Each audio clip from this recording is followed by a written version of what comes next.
Hello, Miss Lisa Michaels. Professor Franklin, can you assist me with some ideas? I am tired of using the same sign-off for my emails. Sometimes I get confused when I try to vary it. How do I use a variety of email sign-offs and still remain professional?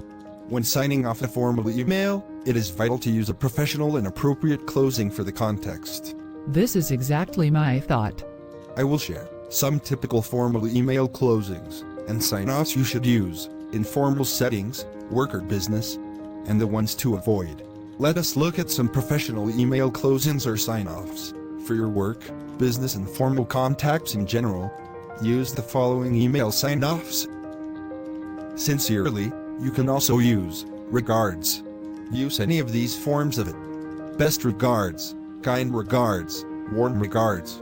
It is also formal to use best wishes, many thanks, thanks in advance, thank you, and all the best. It is also essential to include your full name and title when it is your first time communicating with the recipient. I agree with you. Using a formal sign-off and your full name and title also helps ensure that your email is perceived as professional and respectful. Exactly, Miss Lisa.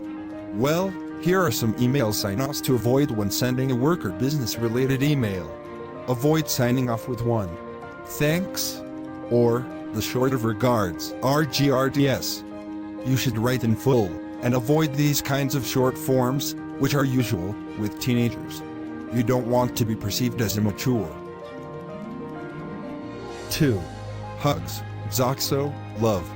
These sign-offs are informal and they should be reserved for family, friends and loved ones. 3.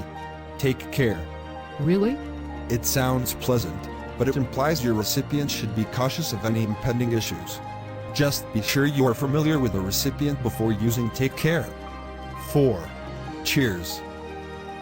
This works well if your email is friendly and conversational, but avoid this if you want to be professional. 5. Yours truly. Huh. Do you really, truly belong to the recipient? Sign off with yours truly if the recipient of your email is your parent, spouse or confidant. 6. Respectfully or respectfully yours. Wow. Note, respectfully yours is the standard for addressing government officials and clergy. Avoid these if the email is for a superior at work or a colleague. Yeah. Finally, avoid the expression sent from my iPhone or sent from my Samsung. I am guilty of this, especially when I use my phone to send work emails. It conveys that you don't care enough to do away with the default email signature, which makes you unprofessional. Thanks a million, Professor Franklin. These examples of email sign-offs are amazing. It's my pleasure. Don't forget to click the like button. Hit the subscribe button for more business English tips.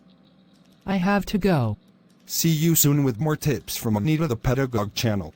Certainly.